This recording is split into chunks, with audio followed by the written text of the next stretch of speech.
Hey, I'm Eric Haugen. Check the description box below for information about exactly what sound tools I'm using today and all the very important links that keep me in business.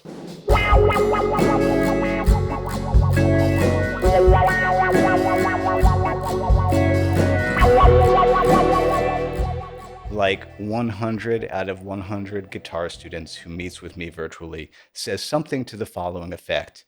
Man, I am overwhelmed by all the excellent guitar playing and guitar videos that are available to me. I don't know what I'm supposed to be working anymore. I'm just completely buried. My answer to that is this. While there is no one-size-fits-all solution to that problem, have goals, make lists, and say no to bullshit.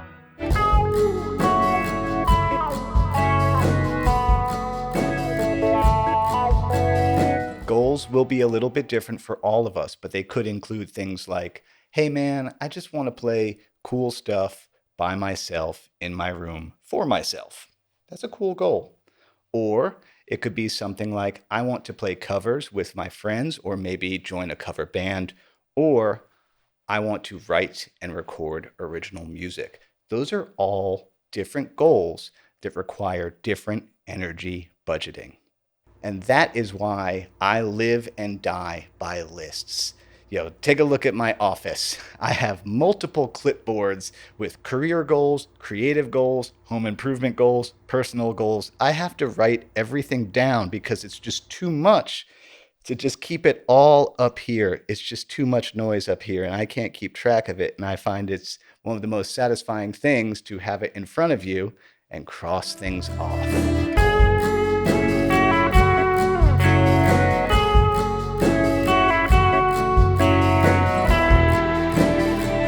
By the way, this is how I always recommend folks divide their time. Let's get a blank piece of paper and draw a line down the middle here, like this. You can see that there? Wait, let me just make sure. Yeah, I think that's in the focal depth. Whoosh. On this side of the paper, we're going to have repertoire and analysis. On this side is actually, fretboard knowledge and theory.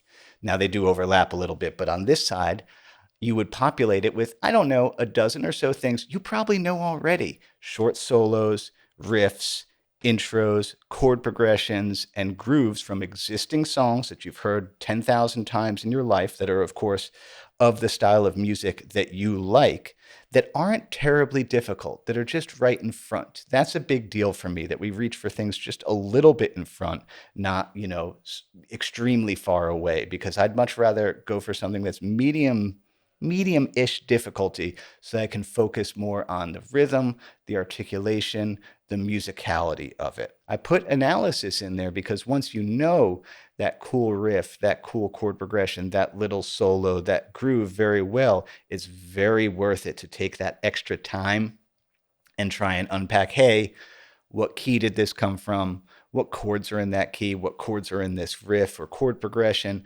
or whatever it is? How's it operating inside that key? Because we know this stuff isn't just numbers on a line. And yeah, that therefore leads us to the other side of the page, the music theory, the fretboard knowledge. How much is enough? I do have a video about this called Theory Review. If you know these 7 things, you're cool.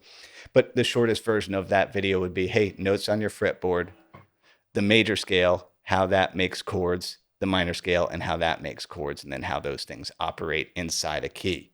Notice I'm not mentioning caged, even though, those of you who follow my channel know how much I love that system and it's very useful for me.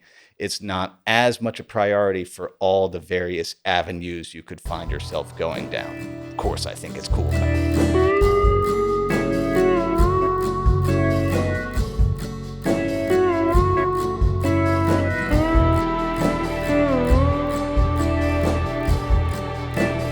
Here's the thing.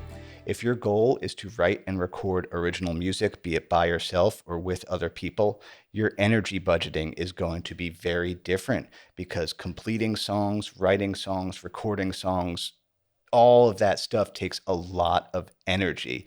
And so it has to come from somewhere. And for me, that came from chops. A long time ago, I made the call that was like, I don't need these chops to make the kind of music that I want to make. I'm going to put this energy into the band thing.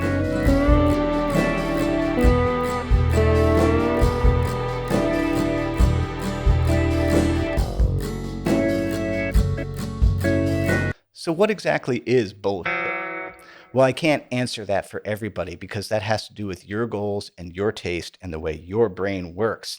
Everybody's brain is different. So, something that's really interesting and valuable for one type of person might just be stupid for another type of person.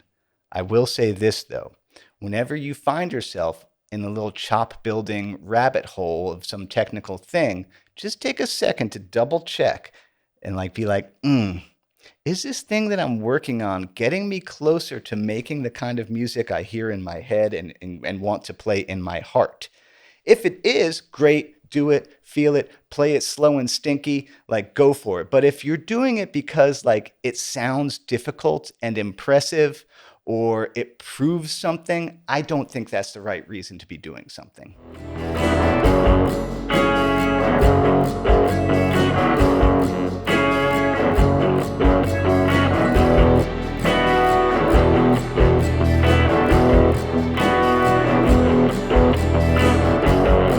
Have goals, make lists, say no to bullshit. I hope this little bit of internet flotsam is helpful for you. I think anybody who's on this platform who has any degree of self-awareness recognizes that people are overwhelmed by the amount of information available to them, and I am part of the problem. So if I'm going to be part of the problem, because at this point I have to be to eat and live, and honestly, I like doing this, that does mean I'm let me make sure this stuff is helpful.